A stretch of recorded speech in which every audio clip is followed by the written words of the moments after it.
If you've outgrown what used to work for you, what you used to like, what used to feel fun, what used to feel like a vibe, what used to turn you on, I am not surprised. Not only because of the powerful eclipse season we just came out of, not only because of the really intense full moon we just had, but because it is just completely normal on the entrepreneurial journey to mature in your business. And I think that maturation really catches people by surprise sometimes.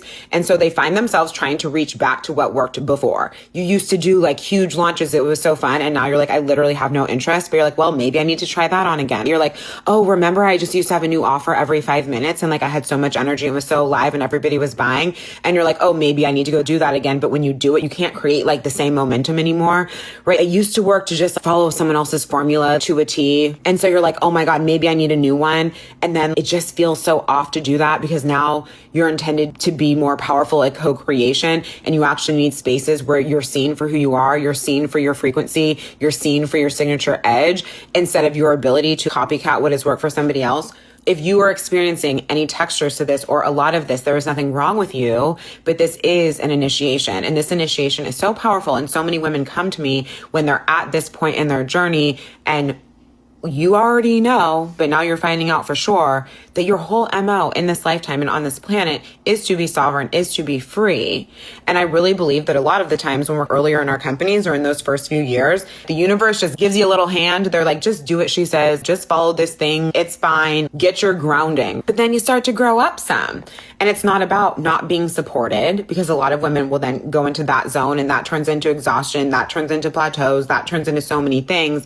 But it's about the type of support that you resource for yourself. So where it used to be more do as you're told, follow the leader. She made lots of money doing this. I'm going to do that exact thing, right? It's now like, hey, it's really important for you to be in spaces where you can be seen for all of you, for you can be seen not just for what you do and for how you do it, but for who you are, your unique edge, your specific frequency, how you see the world, how you vibe, how you think, who you be, this very your je ne sais about you that nobody else's framework can compete with, nobody else's how-to can compete with, nobody else's how visible are they online can compete with, because it always is going to come down to that in marketing. Because the tangible things are going to be there. At this stage of the game, everybody has frameworks. This is nothing new. And it's really important. It really helps your audience anchor not only what your work is, but how it works is potentially different to what they've tried before. We all sell results. We all have receipts. These things are not missing from any solid mentor on the internet. And they're not a problem either. They're just the basics of having a business. But when you try to scale off the basics, what ends up happening is you wind up having to compete on price. And then no wonder business feels hard because you're literally in a competition on frameworks and price.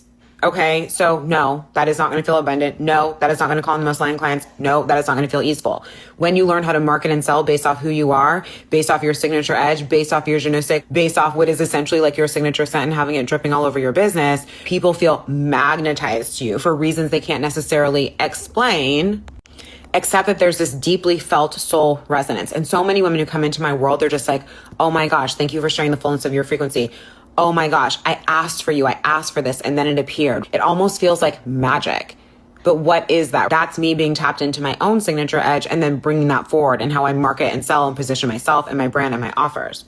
So when you have that, you leave behind the land that feels really noisy, that feels like we're competing on price, we're competing on frameworks, we're competing on taglines.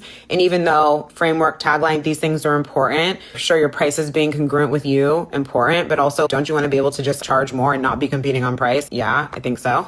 But when we move into the land of your signature edge, so it is this combination of what you do, how you do it, and then very importantly, who you are and your frequency and your essence and your being and who you be. And weave those things powerfully to create a certain frequency and how you sell, you leave the land of competition behind. And it's not about the fact that like no one makes more money than you at any given point in time. It's about the fact that you so powerfully start calling in exactly who is meant for you. So your business feels better. Client attraction happens faster.